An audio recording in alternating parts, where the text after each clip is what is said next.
One day a disciple approaches the master and asks, "What is the source of real knowledge and experience in life? How one can continually learn and progress in both spiritual and material world?" The master laughed and said, "Those who remain humble and learn from the mistakes and experiences of others are often the wisest individuals, and you must be aware of the peril of ego and arrogance as well.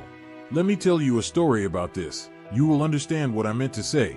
Once there were a lion, a wolf, and a fox. The lion, the wolf, and the fox had formed a hunting alliance. The lion was hesitant to be seen with the humble fox and wolf, but had accepted their companionship because he believed it was his duty as the prairie's king to allow them to benefit from his generosity.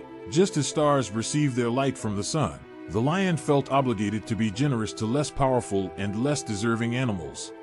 Their initial hunt in the highlands was successful. With the lion's guidance, the trio managed to capture a bull, a mountain goat, and a plump rabbit. With the lion's assistance, the two smaller animals transported their bountiful hunt from the mountains down to the prairie, their hunger increasing by the moment. The wolf and the fox were too scared to bring up the matter of how the prey should be divided, but deep down, they trusted that the mighty lion would be just in allocating their share, perhaps even giving them the majority of the catch. Considering his generosity, the lion, on his part, could discern what his two companions were thinking, but he decided to remain silent until a suitable moment arrived to demonstrate who had the final say among them. "You humble creatures, was my esteemed company insufficient for you?" pondered the lion privately. "How dare you assume that you can influence or anticipate my decisions? Don't you grasp that every thought you have, every action you might take, is only possible because of me?" While he entertained these thoughts, the lion burst into laughter, leading the wolf and the fox to believe that they would soon satiate their empty stomachs with their prey. "Wolf," the lion called out, "take charge of dividing the spoils. Ensure absolute fairness in your distribution. Demonstrate your character to me," he challenged the wolf. "My king, the large bull should rightfully be yours as it's the biggest catch," declared the wolf, thinking he had reached the best conclusion. "The mountain goat is suitable for me, as it's smaller and suits my size. The rabbit should suffice for the fox." "You dare mention yourself in my presence?" the lion snapped. "Imagining your own existence while in the company of an unparalleled, majestic king is blasphemy. Approach swiftly," he commanded. As soon as the wolf took his first step, the lion raised his massive paw and tore off his head, then tore apart his body, leaving only an empty shell. This lowly creature was entirely governed by his ego. "There's no place for him in my kingdom," the lion proclaimed with dignity. After dealing with the wolf, the lion turned to the fox. "Fox, it's your turn to distribute the spoils. Hurry up, as I'm feeling hungry."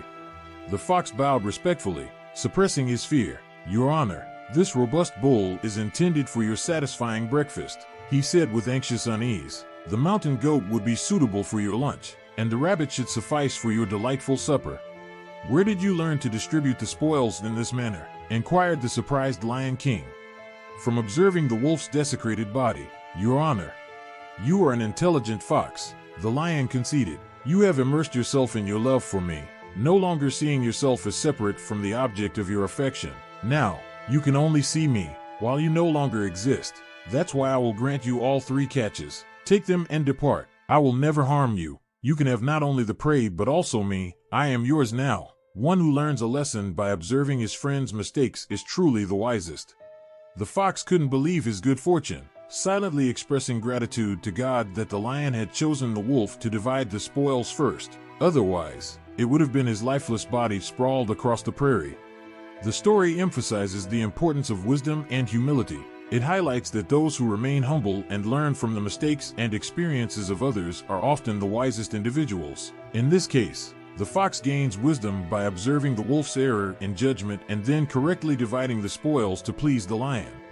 The story also illustrates the peril of ego and arrogance. The wolf's ego-driven assumption about the lion's intentions leads to a tragic outcome for him. It serves as a cautionary tale about the consequences of overestimating one's importance or influence. To support us, please make sure to subscribe to the channel, Rumi Sufi Mystic, and press the like button.